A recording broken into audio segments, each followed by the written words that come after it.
C'est l'annonce qui secoue brutalement le landerneau politique camerounais en ce 27 janvier 2026. Alors que le régime tentait d'imposer l'image d'un retour à l'ordre institutionnel après la présidentielle d'octobre dernier, un événement vient fissurer ce récit officiel.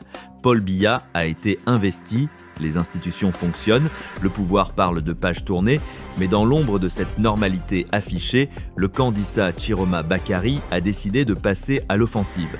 Et pas timidement. Depuis son exil, l'opposant prépare ce que ses proches décrivent désormais comme un basculement institutionnel. Une expression lourde de sens, choisie avec soin, qui tranche avec le langage habituel de l'opposition camerounaise. Il ne s'agit plus seulement de contester des résultats, ni de dénoncer des irrégularités. Il s'agit d'annoncer une rupture, une remise en cause directe de la légitimité du pouvoir installé à Yaoundé, une perspective qui, si elle se concrétise, pourrait profondément ébranler la capitale.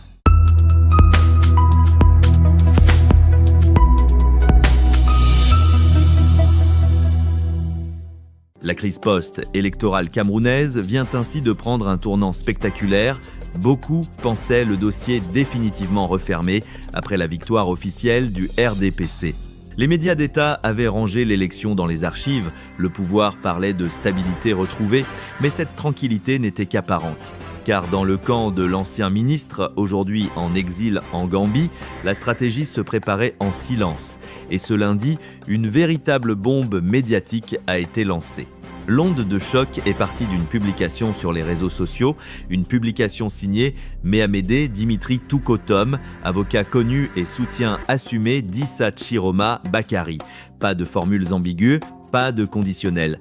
Le message est clair, frontal, assumé. Selon lui, Issa Chiroma Bakary prêtera serment dans les prochains mois à Yaoundé. Pas à l'étranger, pas dans un cadre symbolique. À Yaoundé, le cœur du pouvoir.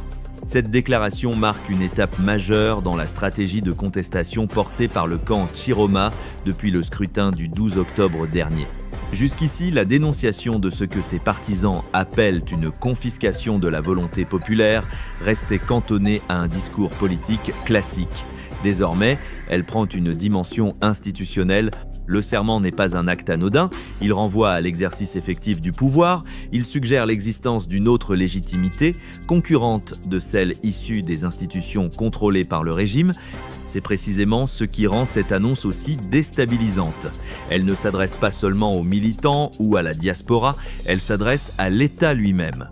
Elle pose une question simple mais explosive. Qui incarne réellement la souveraineté populaire au Cameroun aujourd'hui ?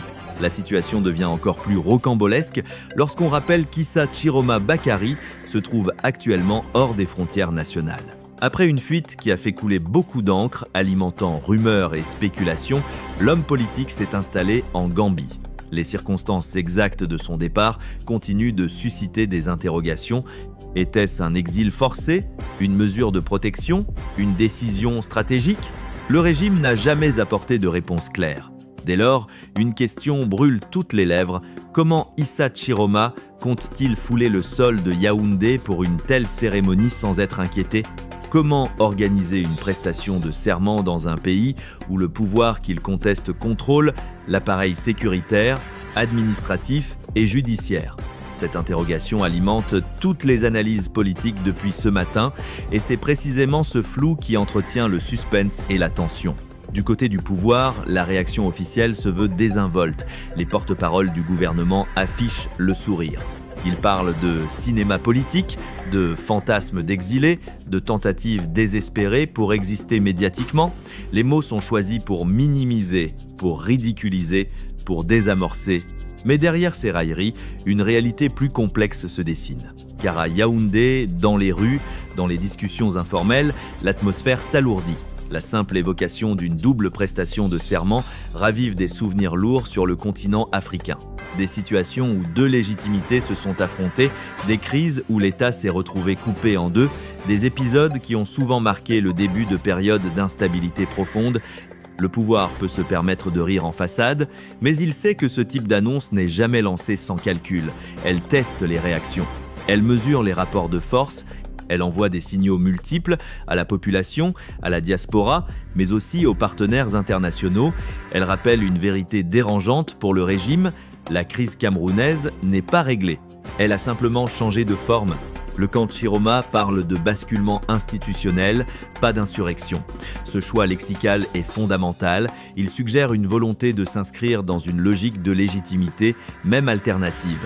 Il ne s'agit pas de renverser par la force, mais de contester par le droit, par le symbole, par la mobilisation politique. Une stratégie risquée, mais potentiellement redoutable dans un contexte où la légitimité du pouvoir est déjà fragilisée. La grande inconnue reste désormais la capacité de cette annonce à se transformer en dynamique réelle. Une déclaration, aussi forte soit-elle, ne suffit pas. Tout dépendra de ce qui suivra, de la mobilisation populaire, du positionnement de l'opposition, de la réaction des institutions et surtout de la réponse du régime, au-delà des moqueries. Une chose est sûre, cette annonce a déjà atteint un objectif majeur. Elle a brisé le récit d'une crise terminée. Elle a rappelé que le scrutin d'octobre continue de produire ses effets politiques et elle a replacé Issa Chiroma Bakary au centre du jeu, malgré l'exil, malgré le silence, malgré les tentatives de marginalisation. Les prochains mois s'annoncent donc particulièrement explosifs. Le régime peut continuer à feindre l'indifférence. Mais l'histoire politique montre que les pouvoirs qui sous-estiment ce type de signaux finissent souvent par être surpris. Le Cameroun entre dans une zone d'incertitude où chaque geste, chaque déclaration, chaque silence peut peser lourd. Une chose est désormais acquise, la page n'est pas tournée. Et ceux qui pensaient que l'investiture de Paul Biya suffisait à clore la crise viennent peu être de découvrir que le chapitre le plus dangereux reste encore à écrire.